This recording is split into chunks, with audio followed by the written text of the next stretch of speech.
So, in the last lectures we were looking at unidirectional transport in a Cartesian coordinate system in a finite domain, unsteady transport where the temperature in a channel of finite thickness depends on both the z coordinate and on time.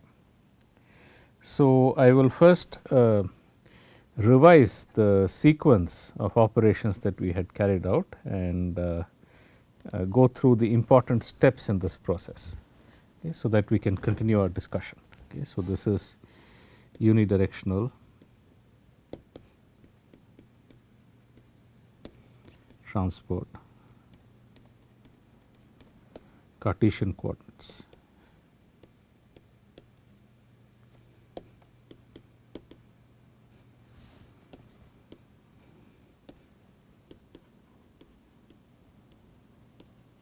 And we are discussing a procedure called separation of variables.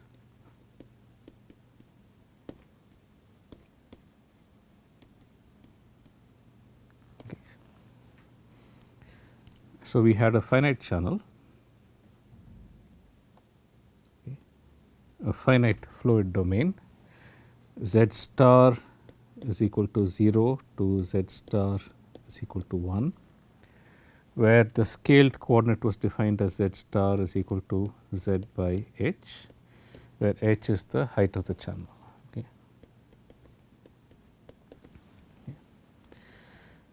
The scaled temperature was defined as T star is equal to T minus T naught by T1 minus T naught. So, that at this surface T star was equal to 1 and at this surface T star is equal to 0. So, those are the boundary conditions. Okay. And the initial condition was that T star is equal to 0 at initial time, okay, where the time was scaled time was defined as T star is equal to T alpha by h square. This, as I had explained earlier, is the diffusion time. H square by alpha is the diffusion time, the time scale for diffusion over a distance h, okay, where alpha is the thermal diffusivity. Okay. And if you recall, the actual temperatures here were T is equal to T naught, T is equal to T1, okay, and T is equal to T naught at T star is equal to 0. Okay. So, those were the actual initial conditions, but given those initial conditions we can always define a scale temperature such that it varies between 0 and 1, okay, in the channel. And what we were trying to do was to find out what is the temperature profile as a function of time. Okay. The conservation equation in scaled coordinates, okay, if you express it in scaled coordinates, the conservation equation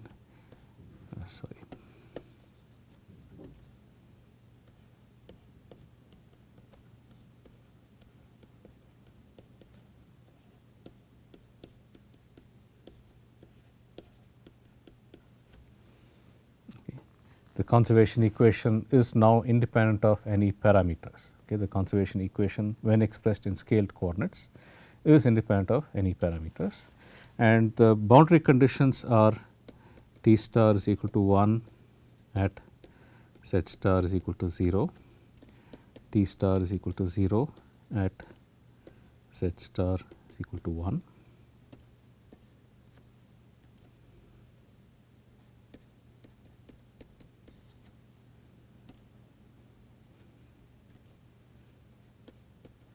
Okay. And T star is equal to 0 for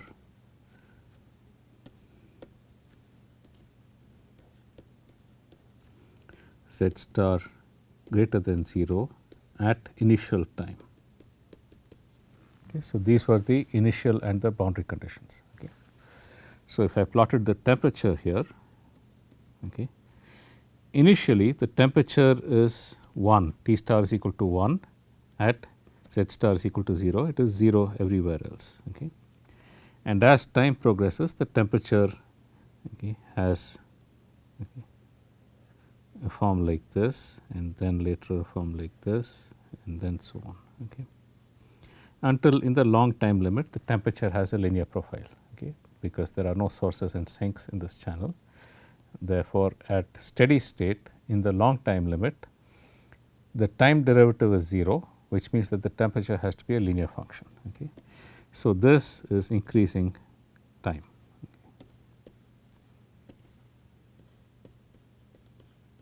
Okay, increasing time. Okay. And we had to solve this problem. Okay. So, I will just briefly outline the important steps, okay, before we proceed to find the solution. First is to calculate the steady temperature.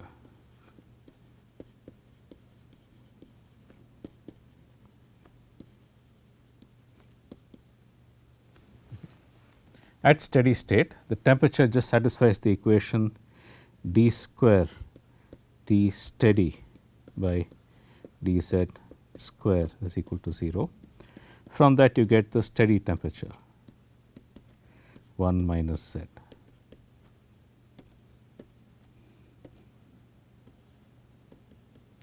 Okay. So, that is the steady temperature. Okay. And then you express, okay, the transient, okay, total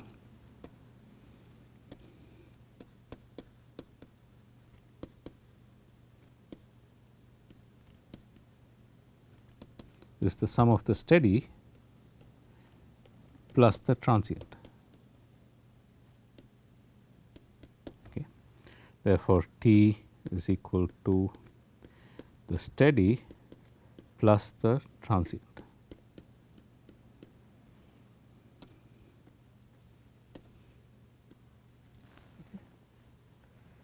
And you can write down for the transient part of the temperature, you can write down the equation and the boundary conditions. Okay.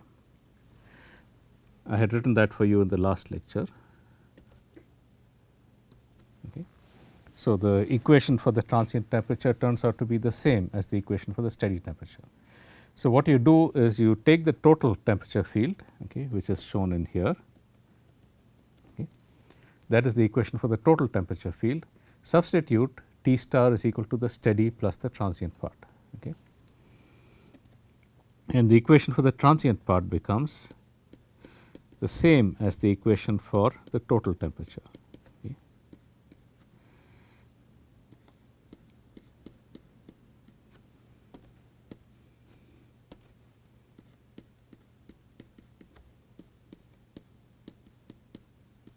Okay. Similarly, you have to substitute in the boundary conditions. Okay. Similarly, in these boundary and initial conditions, you have to substitute, okay, steady plus transient. Okay. So, for the boundary conditions, okay, at z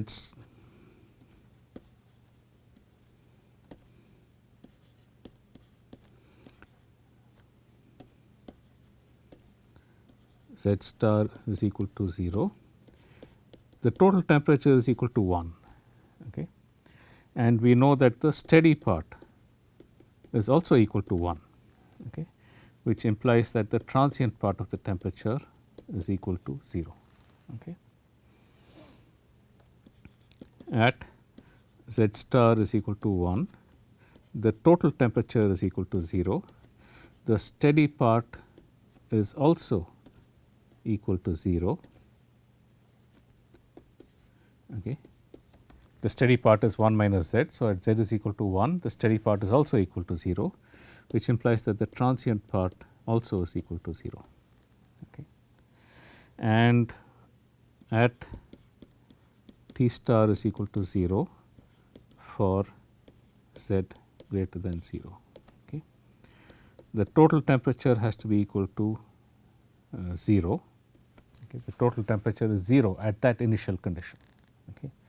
The steady part is independent of time. Okay. So, the steady part is still equal to 1 minus z star, okay, because it is independent of time. Okay. The transient part is the difference between the total temperature and the steady part. Okay. So, that implies that the transient part is equal to minus of 1 minus z star. Okay. Okay. And important to note here that for the transient part at both boundaries we have what are called homogeneous boundary conditions. The transient part is identically 0 at both boundaries. So, typically homogeneous boundary conditions are defined as those for which either the temperature is 0 or the derivative of the temperature is 0 at both boundaries, or some combination of the temperature plus its derivative is equal to 0 on both boundaries. Okay. So, those are what are called homogeneous boundary conditions. And this transient part has homogeneous boundary conditions at both boundaries, and we will see a little later why that is important. Okay. It is important to reduce the problem to a homogeneous problem, a problem with homogeneous boundary conditions in all coordinates except one. Okay. And that one coordinate in this case is time, where the transient temperature has a non-zero value at initial time, and that is going to act as the forcing for the temperature field, for the transient part of the temperature field. Okay. We will see how that comes about. Separation of variables.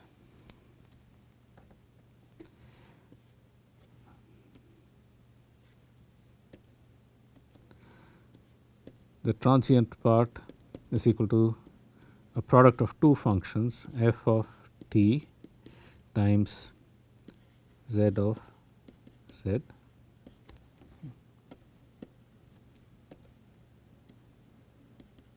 Okay. Substitute into this balance equation and then divide by f times z, okay, and divide both sides by f times z, and I get 1 over f df by dt is equal to 1 over z d square z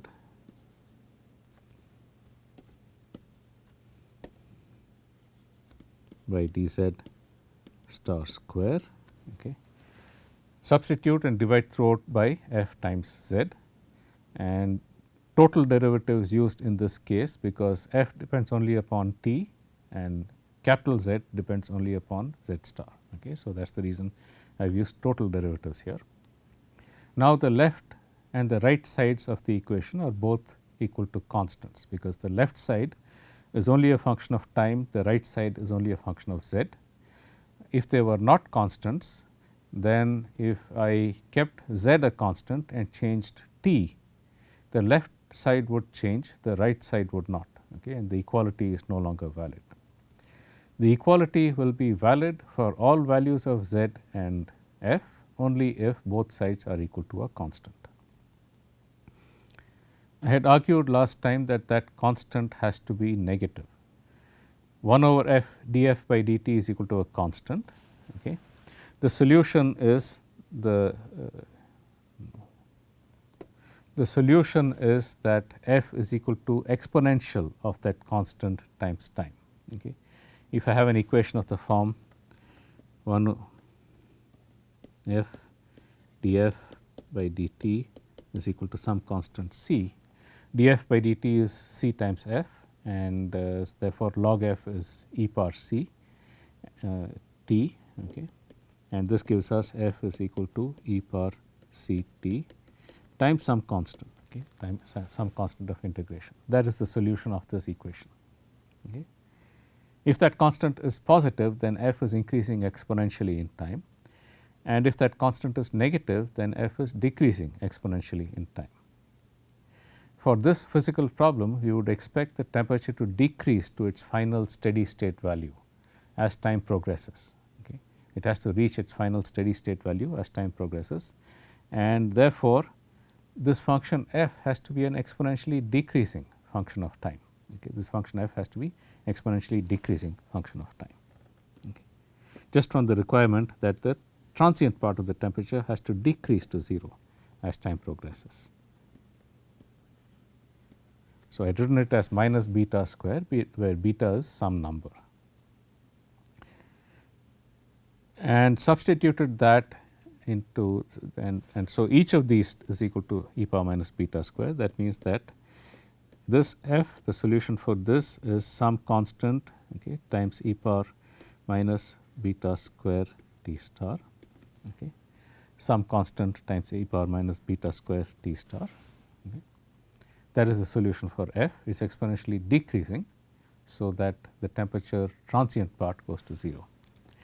We had solved for z, okay, 1 over z d square z by dz square is equal to minus beta square. You can multiply both sides by z. This is minus beta square z. The solution for that is that z is equal to a cosine.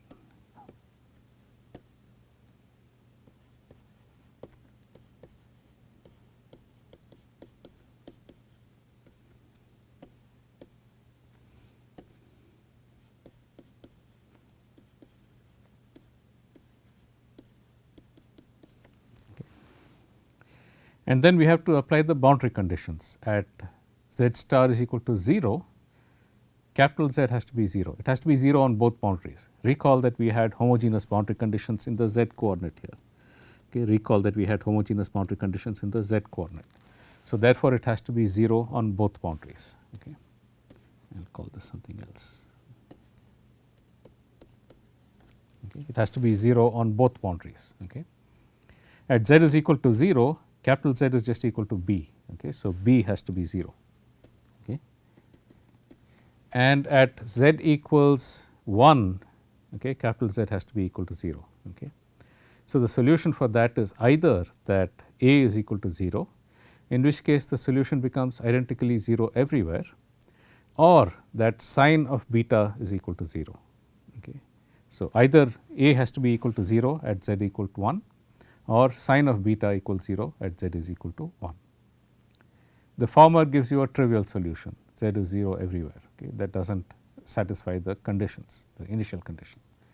The latter is that sine beta equals 0. Okay. So, if I plot, for example, sine of beta, okay, at z is equal to 1, I am sorry, I should plot it versus beta. Okay. If I plot beta on the x axis and sine of beta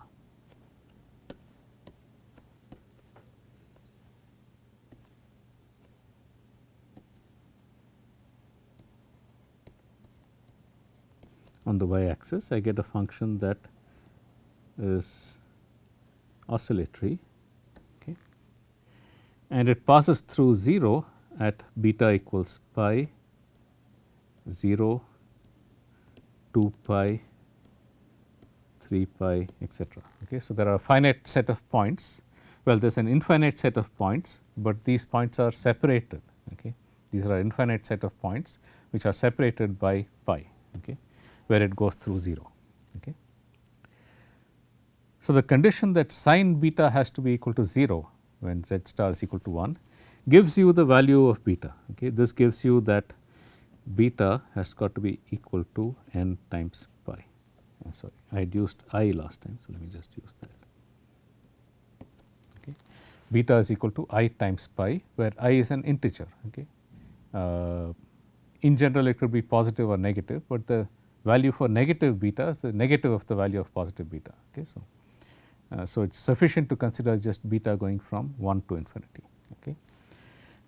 So, therefore, this is of the form a sine of I pi z, where z is an integer, okay, where I am sorry, where I is an integer, okay, where I is an integer. So, this condition, the homogeneous boundary condition, fixes a value of this constant beta. Okay. It can take only a discrete set of values, okay, pi, 2 pi, 3 pi, etc. Okay. So, this fixes the value of beta. Okay. And therefore, the solution for t star has got to be equal to the product of z times f. Okay. T star is z times f. So, this is equal to sine of I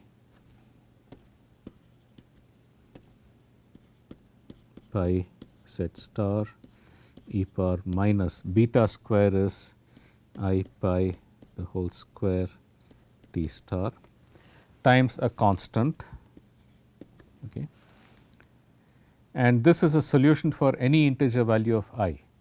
It satisfies the equation for any integer value of I, because you can easily verify that if I substitute this expression, okay, if I substitute this expression into the equation, the left and the right sides exactly equal to each other, and it also satisfies the conditions, the boundary conditions at the two spatial boundaries. Okay, it also satisfies this condition because I is an integer.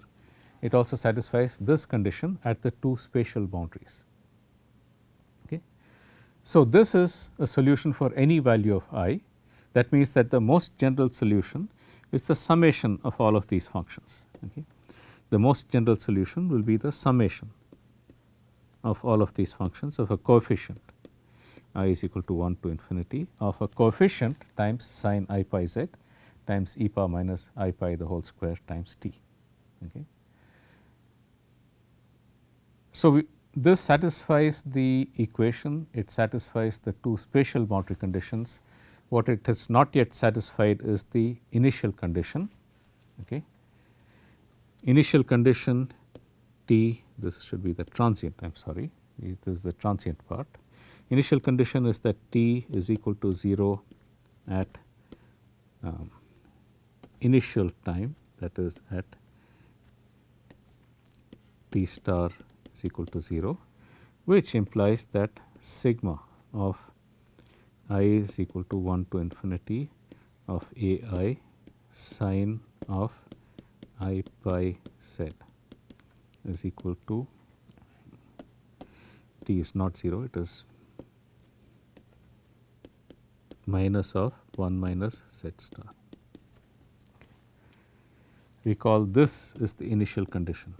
The transient part of the temperature is equal to minus of the steady part of the temperature at initial time, because the total temperature is 0 for z greater than 0. Okay. So, that is the solution. This is equal to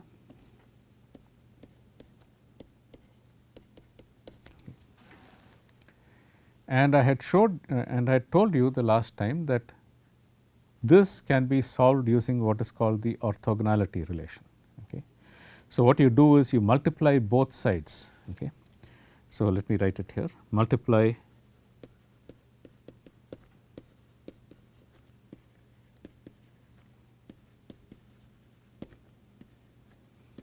by sin of j pi z star and integrate 0 less than over the entire domain. Okay. Multiply both sides by sin j pi z star and integrate over the entire domain from 0 to 1. Okay. So, let me see what I get when I do this integral. Okay. So, on the left side I will get sigma I is equal to 1 to infinity of a I integral 0 to 1 dz star sin of I pi z sin of j pi z, where j is also an integer. Okay. It could be the same integer, it could be a different integer, okay. But I just multiplied by sin of j pi z and do that on both the left and the right sides.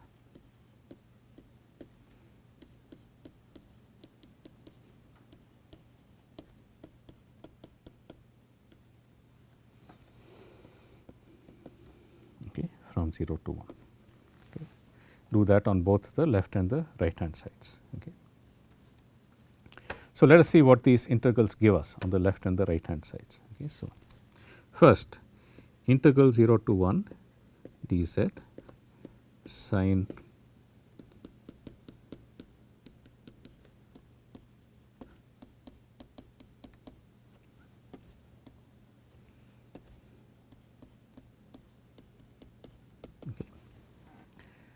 I can use the trigonometric function sin a sin b is half of cos a plus b is equal to half of cos a minus b minus half of cos a plus b. Okay. So, I will just write this relation here, sin a sin b is equal to half cos of a minus b minus cos of a plus b. Okay, that is the trigonometric identity. Okay.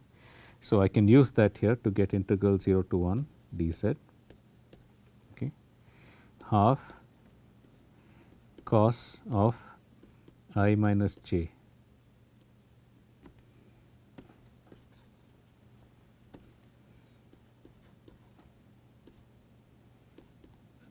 I minus j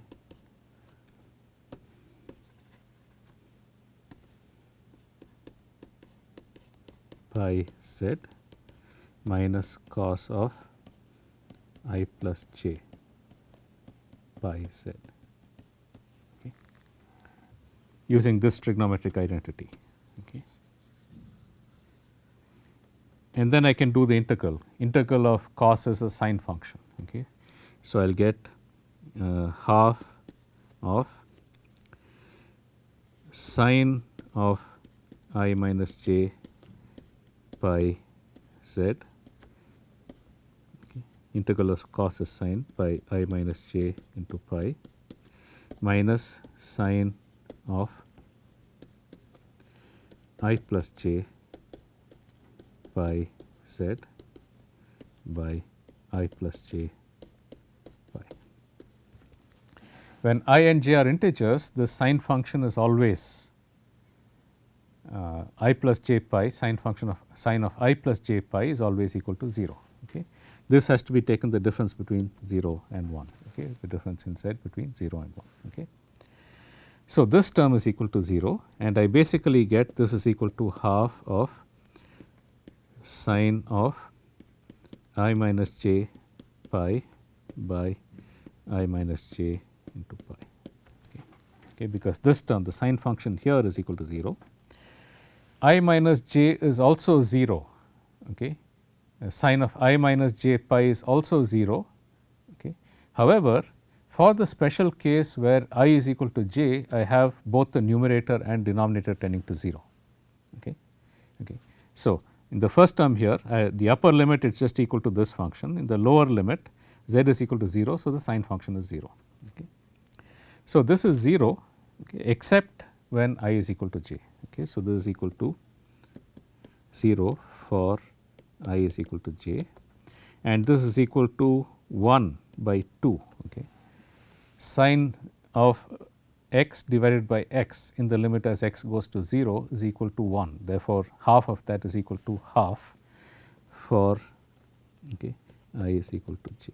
Okay. So, this is equal to 0 for I is not equal to j, okay, and it is equal to half for I is equal to j, and I had written this as half delta I j, where delta I j is equal to 1 for I is equal to j and is equal to 0 for I is not equal to j. Okay. So, that is the left hand side. Okay. This I told you was referred to as the Kronecker delta.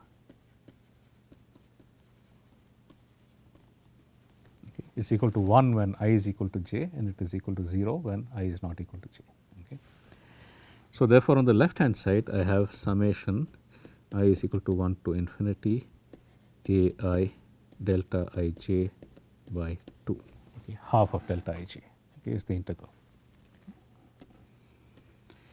Integral on the right side.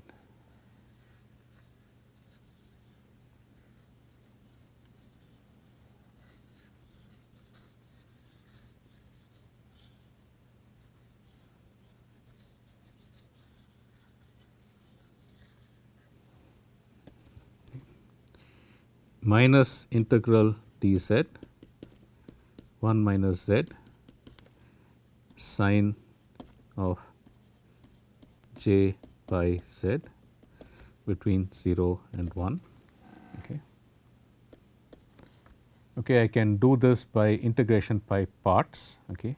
In this case, what I will do is that the formula is integral u dv is equal to u v at in this case 0 to 1 minus integral v du between 0 and 1. Okay. In this case, u is equal to 1 minus z and dV is equal to sine of j pi z. Okay.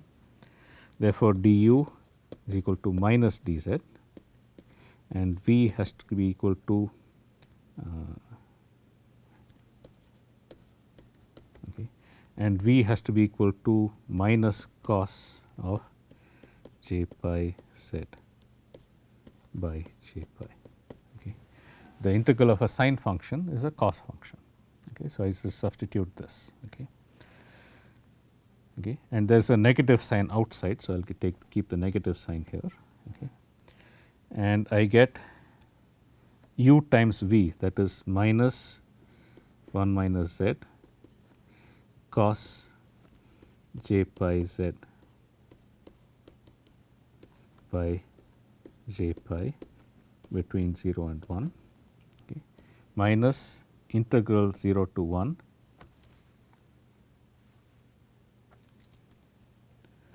dz, okay, of v times du, okay, of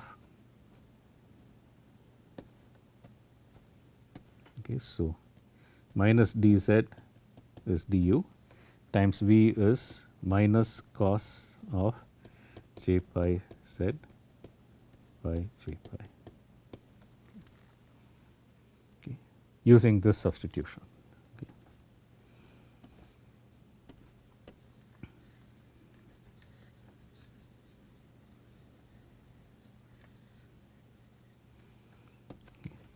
So, this has to be equal to minus of 1 minus z cos of j pi z by j pi.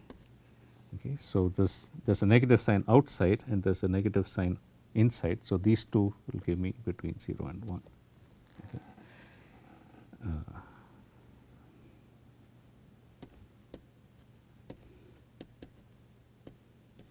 Okay. Plus, okay, minus integral 0 to 1 dz star cos of j pi z by j pi, okay, is equal to minus of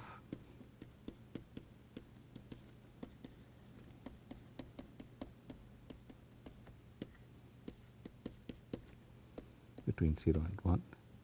Okay. Integral of cos is the sine function, okay, minus sine of j pi z by j pi the whole square between 0 and 1. Okay. The second term on the right is 0. Okay. The second term on the right is 0 because sine is 0 when j is an integer. Okay. The first term on the right is 0 when z is equal to plus 1. When z is equal to 0, okay, at the lower limit of integration, I just get a factor of 1 over j pi. Okay. So, this total term becomes equal to minus 1 over j pi. Okay. The negative and negative sign becomes positive. So, I can just use a positive sign in both these cases. Okay. The first term on the left is 0 at the upper limit. So, the value is at the upper limit minus the value at the lower limit, okay, the difference between the two. At the upper limit it is 0. Okay.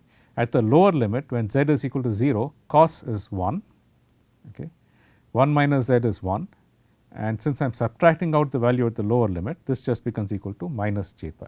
Okay. So, that is the value of the integral. Okay. So, this on the right side is equal to the integral which is equal to minus 1 by j pi. And I had told you that this summation, okay, I told you that this summation integral summation delta ij times aj, okay, just gives you I am sorry ai times delta ij just gives you aj, okay, is equal to aj by 2 is equal to minus 1 over j pi. Okay. So, this enables us to determine what is the value of the coefficient. Okay. This enables us to determine what is the value of this coefficient a, okay, in this solution, okay, in this solution, okay, in this solution for the transient part of the temperature field. Okay. So, I will continue this. Okay. Kindly go through this calculation, make sure you understand it, so that we can proceed further, okay, in evaluating the functions, okay, in the next lecture. So, I will continue this calculation. I have got the solution for you for the transient part. We will examine it a little closer and look at its numerical values in the next lecture. I will see you then.